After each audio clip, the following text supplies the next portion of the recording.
we are continuing on our study on the Bible. You remember the last time we started this wonderful study that we are doing at the moment? We are looking at the story of the whole Bible, and that is what we are dealing with. Okay, we've spent some time to look through all the books of the Bible, and now we are cycling back to actually start talking about the story of the old Bible. And what we've done is essentially to look at the beginning. Okay, we've looked at the beginning. Well, we've not really looked at it, but we've looked at this chart behind me. Okay, we talk about the beginning, we talk about the end, and also we talk about the thing in the middle. Okay, and we are now going to settle down to start looking at some of this area in depth. We started talking about the book of Genesis, so let's read the book of Genesis. Should we do that?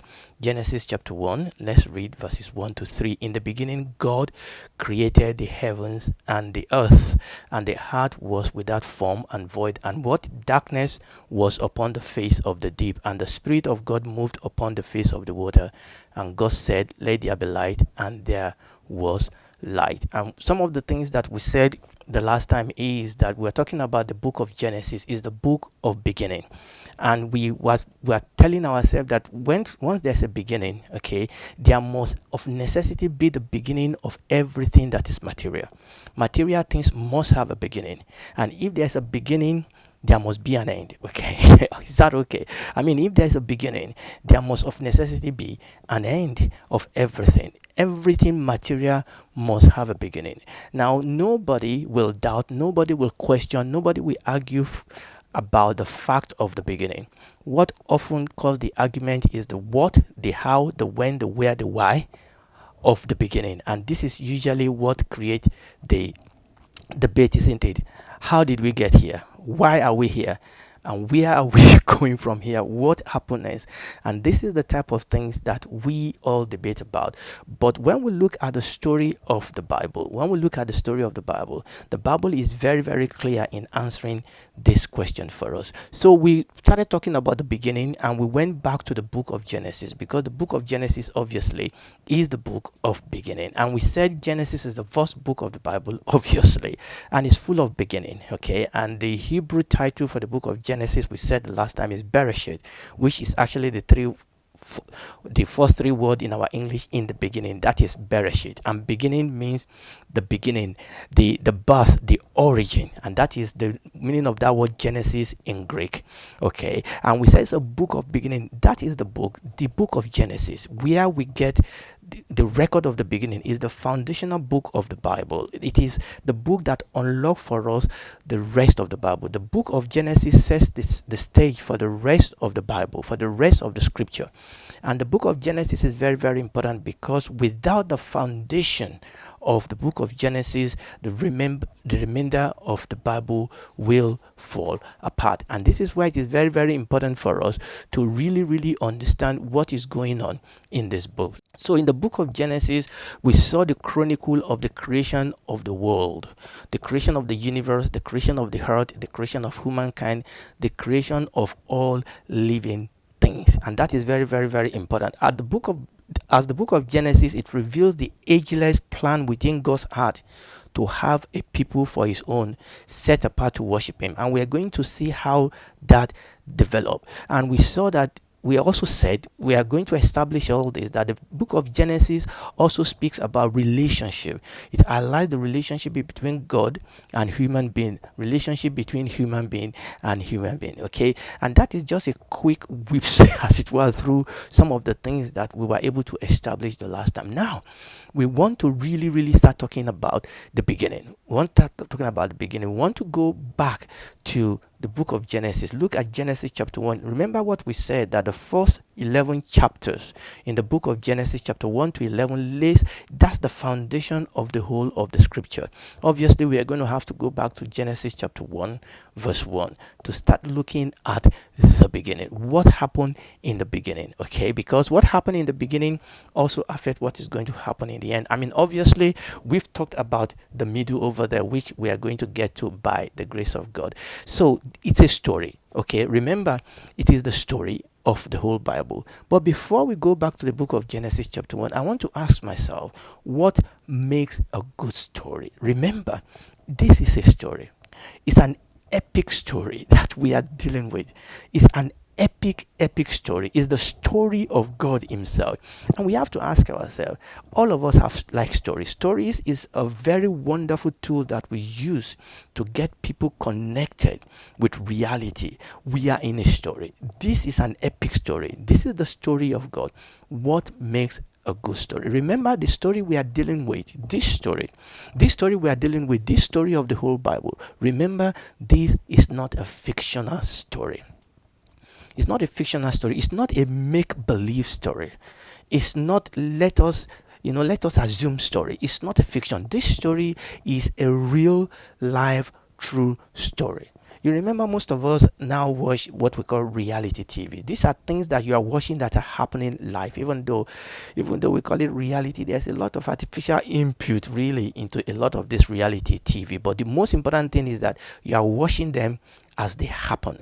Okay, it is even a bit different from live recording. Reality TV is people are trying to live a normal life in a way. Okay, because even if you do a live recording, people are in the studio, they have studio setup. But in a reality TV, people are trying to live a normal life, and camera are all over the place trying to follow them. But it's something like that. What we are dealing with is a true story. It's an unfolding story. This story is still unfolding, and what is even much more is that you and I, we are essential part of that story. But understand something about that story. And I believe that today, as we look into this chart, and as we particularly look at the beginning, today we'll begin to see actually this is God's story. It's not our story. It's not primarily our story. It's not primarily man's story. Now we have a role to play. We are character in that story, but it is primarily God's story. But let's ask ourselves, what makes a good story? I'm just talking about story. What makes a good story?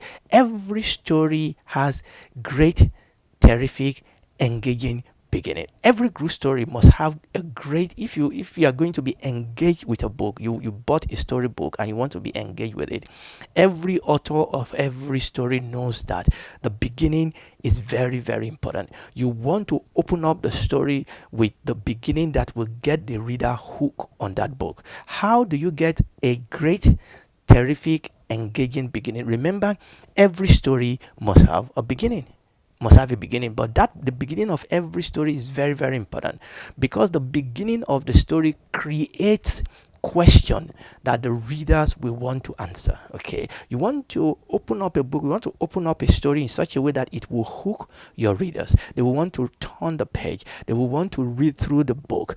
And the way to do that is, when you open up the book, you want straight away to create a question in the heart of the readers that will want them to want to turn the page and know, how was this question answered? Or you want to introduce a key conflict at the beginning of the story, so that your reader will begin to think, how is this conflict going to play out? So you create question that the reader will want to answer.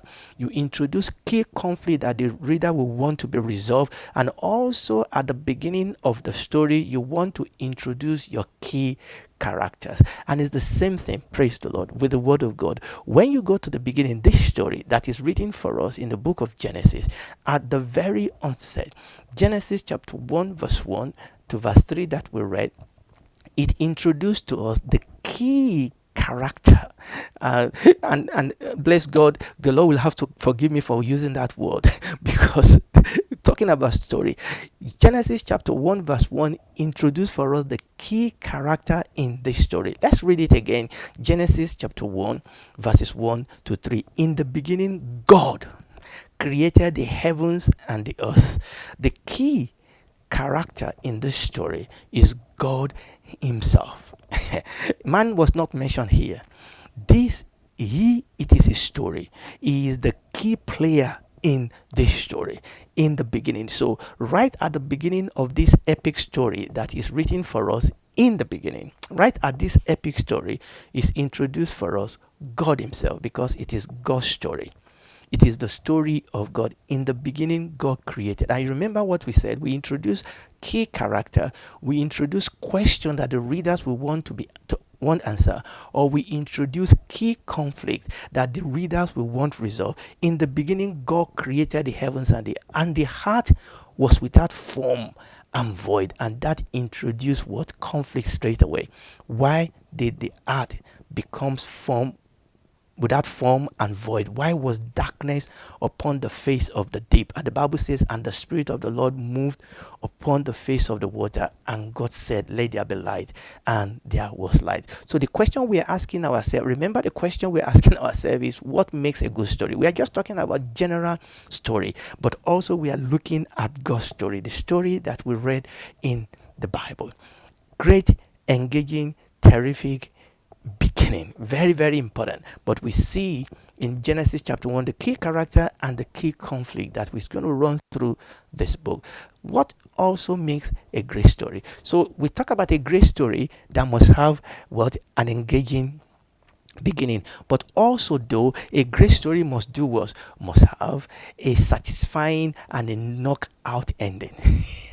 Hallelujah. A great story must have a beginning, and a great story must have a satisfying, a knockout ending. What happened in the end of a story? Okay, what do you want to do in the end of the story? Number one is to resolve the primary conflict, the conflict that was introduced at the beginning. Okay, we want that conflict to be resolved. Also, we want the end, okay, here. And we want the end of the story. We want the end of the story to do what? To land on the final destination. We want there to be a resolution of the conflict that was introduced at the beginning. Okay, we want there to be a resolution of that final of that conflict. Also, we want what?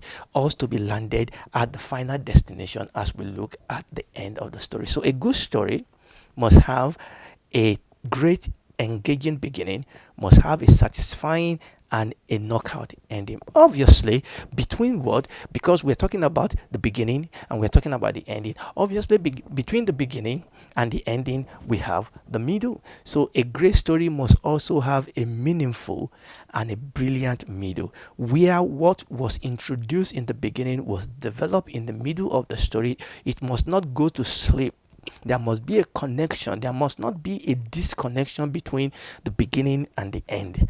The middle actually must connect the story. And we are going to look, it is very, very important that the tension, that the motion that was introduced at the beginning of the story must be carried through the middle of the story and must be resolved at the end of the story. What makes a good story? It is the content, the dramatic content of the story. Okay, a good story must have great, memorable, through to life characters. Okay, obviously our great characters was introduced for us in Genesis chapter 1 verse 1, but as you go into the body of the story, the other characters will be introduced into the story. You cannot possibly introduce all the character at the beginning of the story. Okay, so the content of the story is very, very important. How that story is developed, great, memorable, true to life character. And when you read the scripture, so in the beginning God created the heavens and the earth, and as we go through the scripture, we'll begin to see characters introduced to us as this story unfolds. There are some characters in the scripture that are called super characters. Okay, you need to understand that characters in the scriptures, I mean in any story, are at great level. Okay, there are some people we call extras. Okay, they don't carry any major part. They are just there to fill in the gap. They are just there to fill in the space. They are important. They are important, but you don't know their name. You may not even see their face, or they just walk around, or they just walk by, or things like that. But they are extras. Okay, they are there. They are important, but they are characters that are main characters, but also they are supporting characters. Okay, so they are characters in this epic story of the Bible. We've looked at the main character is God himself. This is the story of God. This is God's story.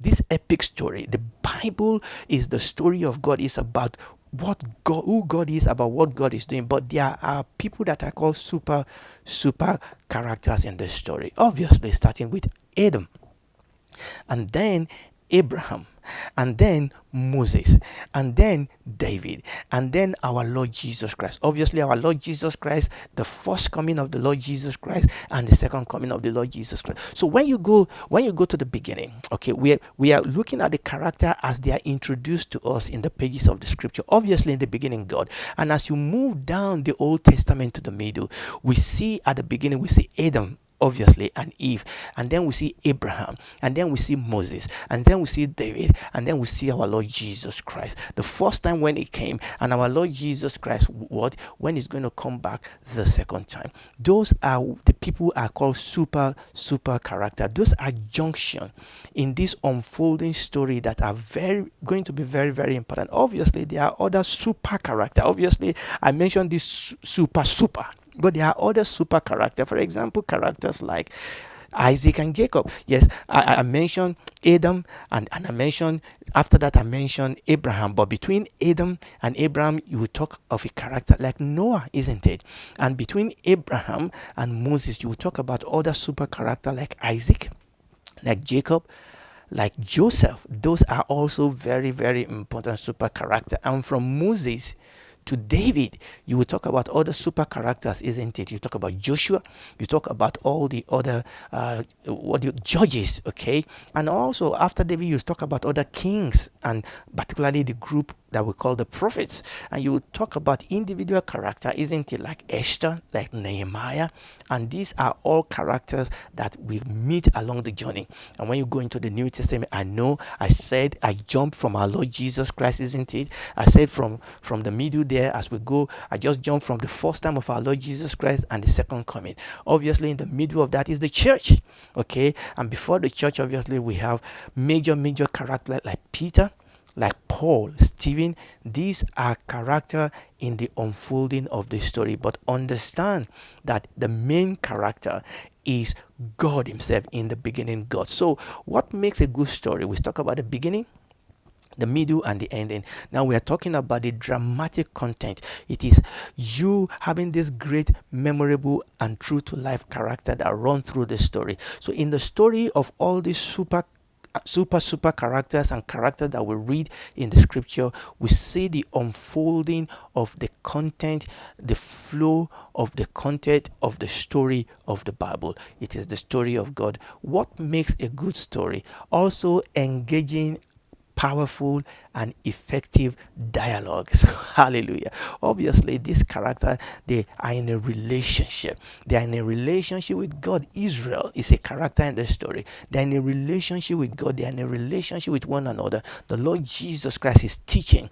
They, great dialogue. And these are going to be important because this dialogue reveals to us the heart of the story, and it moves the story along. Great dialogue. Also, what makes a good and a great story is great detail, immersive, great and detailed setting. So it is very, very important as we'll go through the story, and we've mentioned this before, the culture, the setting. Okay, it is important, the political setting, the cultural setting, the religious setting. We've looked at some of these things in the past. These things are important in us being able to understand the story. So we talk about the characters, we talk about the dialogue, we talk about the setting, also the plots and the subplots. This is what makes a good story, the plot and the subplot. We talk about conflict and resolution. We talk about mysteries and revelation. We talk about tension and release. We talk about losses and gains. We talk about setbacks and comebacks,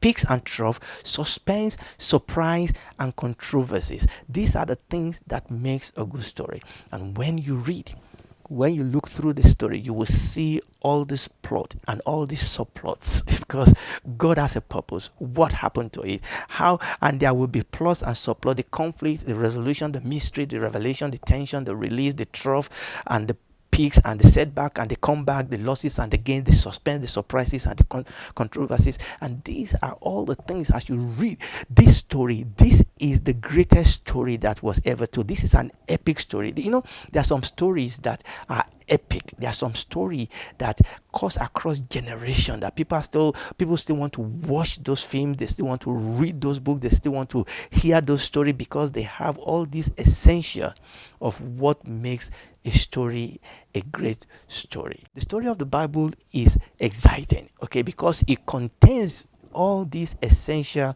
elements that makes a great story. Amen. A great story must be real. It must be relatable. A great story must be one that we can relate to. It's about people. It's about relationship. It's about their dreams and desire. It's about their love and hate, about their problem and passion, about their losses and gain. It must be relatable. And even though this story, the main character of this story is about God, but it's also about us, because God came to us. Okay. God came to us, and we're going to see that as we look through the story, as we look through the book of Genesis. So this is what I want you to see with respect to this story, with respect to the Bible. It is the story of the whole Bible. In the beginning, God created the heavens and the earth. That is the connection, isn't it? God created the heavens and the earth. And the Bible says, and the earth was without form and void, and darkness was upon the face of the deep.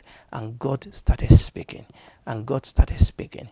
And God started speaking. Next time, by the grace of God, we are then going to spend a little bit more time, by the grace of God, looking at that beginning. Okay, we have looked at the introduction of the main character. We have looked at all the other super characters that are going to come in. We have also mentioned some of the super characters. Okay, we have also looked at some of the things we are going to expect as this story unfolds. And we said that most people will not argue about the reality of the beginning, because the fact that this is a material world demands that there must be a beginning. Okay, if it's a material world, it must have a beginning. Okay, so many people will not argue about that. What always causes the argument is the who did this, why are we here, what happened, how did it happen, why are we here, where are we going, what is going to happen next. And those are the conflict, those are the question that the story is going to answer for us. Hallelujah, hallelujah, praise the Lord, praise the Lord. So I think I'm going to end it on that. And if you are listening to me today, the Bible says, look, there's some scripture in the Bible that actually give us a summary of the story, isn't it? John chapter 3 verse 16, for God so loved the world that he gave his only begotten son, that whosoever believe in him should not perish, but have everlasting life. For all have sinned and fallen short of the glory of God, but in Christ Jesus, God has made a way for us to come back to him. We are talking about the story of the Bible.